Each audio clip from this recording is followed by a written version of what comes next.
I'm just going to have that, and this week's video is going to be a life update.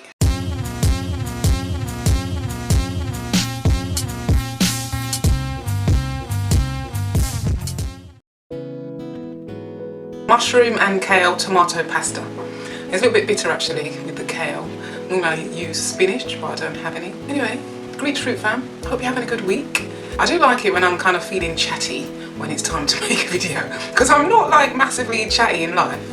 Well, maybe I am. Maybe my friends would beg to differ. You know, I'm not the kind of person that doesn't like to chat to people and talk socially. I used to be really silent. I never used to talk. I used to hate having to speak in public. But I like it now, and I like it when I'm in the mood to chat to you guys. Muji is in town.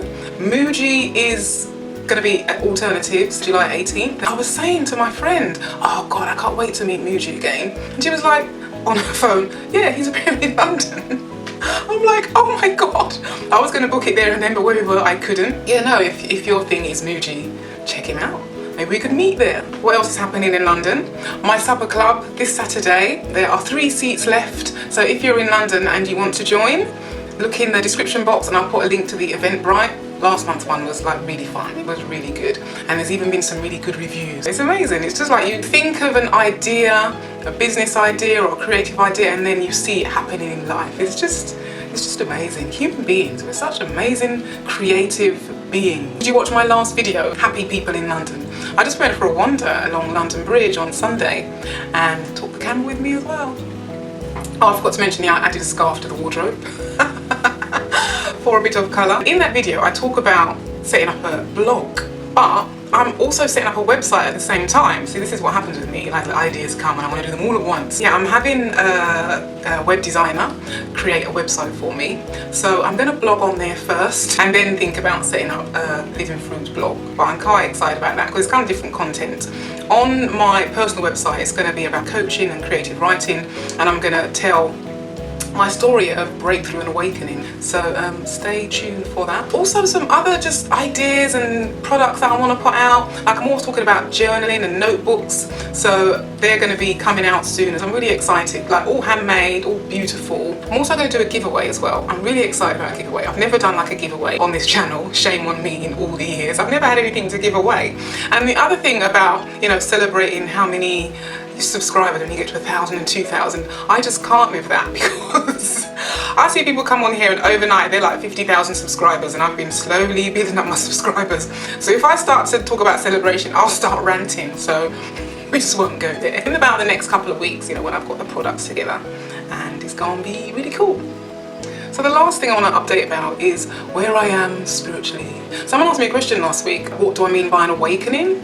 And I started answering that question, you know, as a note to myself, and it turned into like this long piece, which I'm really like eager to post. But real quick, the difference between a breakthrough and an awakening is spiritual. It's more metaphysical. It's between you and your God, you and that which is you that is within. A breakthrough is more of the, for want of a better word, is more of the flesh. The person who had an experience, and the experience either blocked, caused an obstacle, or caused resistance in some way, and then they moved beyond that, so like a breakthrough. I think the most significant thing for me, and I was just talking about this with a friend actually, about moving into living spontaneously.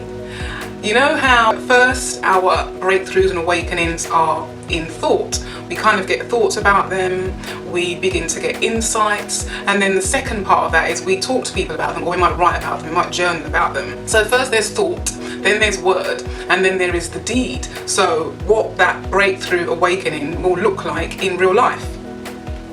Like how you will kind of interpret that, or use it for your life, to improve it, to help others, to expand, yeah? So there's going to be a thing. It's going to be in your career, or in your family, or in your play. It's going to be in reality. So I don't know what's wrong with my nose. It's allergic to the camera.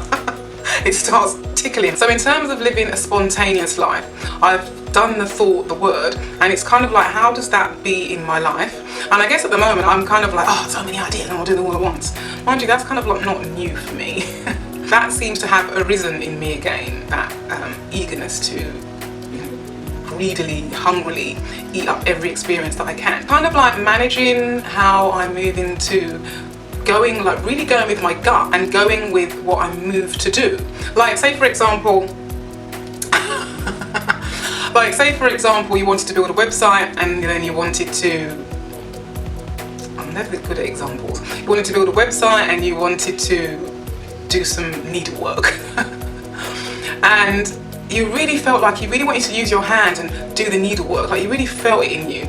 But then you concentrate on the website because that was on your to-do list and it's what you needed to do next, and it was part of the structure that you'd created for yourself. And really our conditioning makes us operate in that latter way. And we tend to kind of shy away from our gut and intuition because we're not taught that that's who we really are.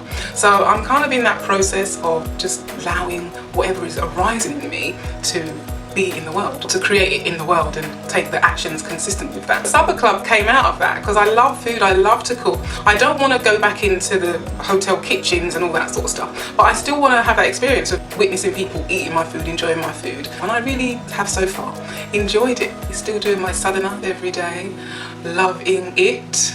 Did yoga last night, yeah, no, all good. I want to talk about altars as well. I've written this thing about, you know, what an altar is, and I began to realise that there are altars all around us. This is an altar. This could be interpreted as an altar. And it's then, are you present? What's your awareness doing when you are in that space? Anyway, you know, maybe I will talk more about that in a future video. I told you I'm really chatty and I go like all over the place, one thing to the other. The last thing I wanted to cover in this life update is kind of a bit emotional, even though emotions don't mean anything. Maybe that's why my nose itches all the time. I have begun to notice that friends, acquaintances have begun to fall away. I'm not like, you know, all my friends just left me. There is a couple of significant relationships, people that I've known for a long time, that we're no longer in contact. There's not been any acrimony, just a parting. And it's quite sad, it is sad. Even though you know that your friendship, your part of the journey together has come to an end, it's still sad to like not have that person in your life, and you do miss them. Even though one of them, I'm kind of a bit annoyed because just sort of disappeared, didn't say anything, and it was someone that I thought that was kind of like a sister, you know, and she would say you're my sister more than I would, and then not even enough courage or respect or whatever to step to me and say this is why. I may have done something that I'm unaware of that upset her and she didn't come. It just happens, and it happens for good reason. That which is not serving you and that has journeyed with you up until the point that you're supposed to journey will fall away. And like I said, it is sad, but it's just part of life, and you've got to put your big girl pants on or your big boy pants on and suck it up. Know that it's actually one door closing and another one opening, and more beautiful things, beautiful people will enter your life, but you've got to hang in there and you've got to know that that's what's going on. Not allow the mind to take you into, oh, this is so sad and my heart's broken. You know, just know that it's part of your evolving.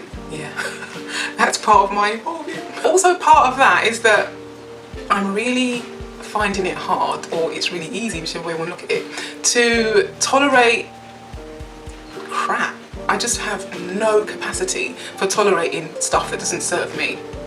Like for example, I went to a talk recently, I won't mention the name of the visionary because it's not about that. How they were being and their presentation just did not work for me. We were sat in St James's Church because it was another alternatives event. I hope I haven't given too much away. I won't tell you the day when it was on. And I was like right by the speaker, and the presenter was just really speaking loudly through the mic, and it was like a barrage. It was like an absolute barrage, and I found myself sitting there suffering, and I just thought, why am I sitting here suffering?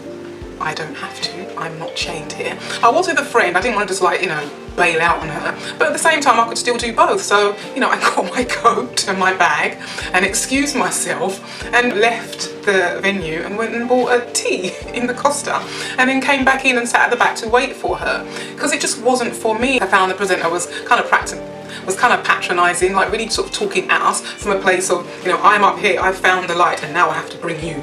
Like, and I don't like that. If you're going to speak to me and you're calling yourself a visionary or, you know, a guru, speak into my spirit, speak to my greatness. I mean, that's how I work. When I'm coaching, I speak to people's greatness. I don't speak to, oh, you've been at home as a mum for 5 years, you know, what was that like? I speak to, oh my God, potential, it's now time for you to break out. So I found that really patronising, and it was physically making me, you know, contort. But I also bumped into Mary Daniels. I've mentioned Mary Daniels before, and I should put a link to her book in the description bar. Awesome visionary. But I bumped into her at the back, outside, and she was like, oh my word, you look so different. I can see the light in you. And we just had this amazing conversation. I caught her up on, what's been happening with me in the past couple of months, weeks. And that was why I went to that event on that night. One door closed and another one opening. If I had sat there and endured what wasn't pleasing me, I would have had that conversation with Mary. So it happened really quickly, the changeover. But yeah, I just have no capacity for tolerating anything that doesn't serve me at the moment, and I just have to speak up. I'm like compelled. It's like when I first started juicing, and then I'd be empty. No lies could stay in. I had to just be frank. This is kind of different though. It's kind of more controlled and more diplomatic. I'm able to manage it much more politely and respectfully of the people around me and of myself. Yeah. That's what's up in the life update situation. Do leave me a comment in the comments and tell me how your week was and anything that you thought was interesting in this video. I'm going to end the video here real quick. Thank you very much for watching. Please give it a thumbs up, subscribe if you're new here, and welcome to the Fruit Fam. See you next time, and don't forget to keep reaching for those good feeling thoughts.